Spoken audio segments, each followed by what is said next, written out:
Filmfare ఇంటర్వ్యూలో విజయ్ దేవరకొండ రష్మిక మందన్నాతో తన సంబంధం గురించి ప్రశ్నలకు సమాధానం చెప్పారు. రష్మికతో తన ఆన్ స్క్రీన్ కెమిస్ట్రీ, ఆమె వ్యక్తిత్వ లక్షణాల గురించి ఆయన ఏమి అన్నారో ఇక్కడ తెలుసుకోండి. ఫిల్మ్ఫేర్ ఇంటర్వ్యూలో విజయ్ను రష్మికతో ప్రేమ వ్యవహారం గురించి ప్రశ్నించగా, ఇండస్ట్రీలోని వ్యక్తులు తరచుగా వారిద్దరి పేర్లను జోడిస్తుంటారని, ఇవి నిజమేనా అని అడిగారు. దీనికి విజయ్ స్పందిస్తూ, ఇది మీరు ఇన్సైడర్లను అడగాలి అన్నాడు. ఆ తర్వాత విజయ్ రష్మికతో తన ఆన్ స్క్రీన్ కెమిస్ట్రీ గురించి మాట్లాడారు. నేను రష్మికతో ఎక్కువ సినిమాలు చేయలేదు. నేను మరిన్ని చేయాలి. ఆమె చాలా మంచి నటి. ఆమె అందమైన స్త్రీ. కాబట్టి కెమిస్ట్రీ సమస్య ఉండకూడదు అని వెల్లడించారు.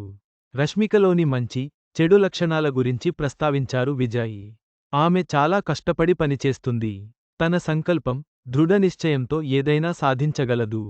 తను మంచి వ్యక్తి. అందరి సౌకర్యం, ఆనందాన్ని తన కంటే ఎక్కువగా చూసుకుంటుంది. కాకపోతే అన్ని విషయాలను ఆమె బ్యాలెన్స్ చేసుకోవాలి అని తెలిపారు.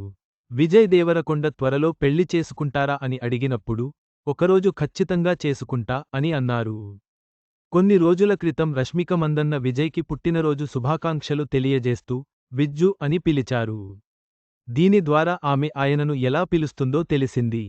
విజయ్, రష్మిక, గీత గోవిందం, డియర్ కామ్రేడ్ చిత్రాలలో కలిసి నటించారు. కొన్ని రోజుల క్రితం విజయ్ దేవరకొండ 14వ చిత్రం 14లో రష్మిక కథానాయికగా నటించవచ్చని వార్తలు వచ్చాయి. దీనికి రాహుల్ సాంకృత్యాన్ దర్శకత్వం వహిస్తారు. విజయ్ దేవరకొండ తన భవిష్యత్తు పెళ్లి గురించి సూచించారు. రష్మికతో తన వృత్తిపరమైన సంబంధం గురించి వివరించారు. వారిద్దరి భవిష్యత్తు సహకారాలు ఆసక్తికరంగా ఉంటాయని అనిపిస్తుంది.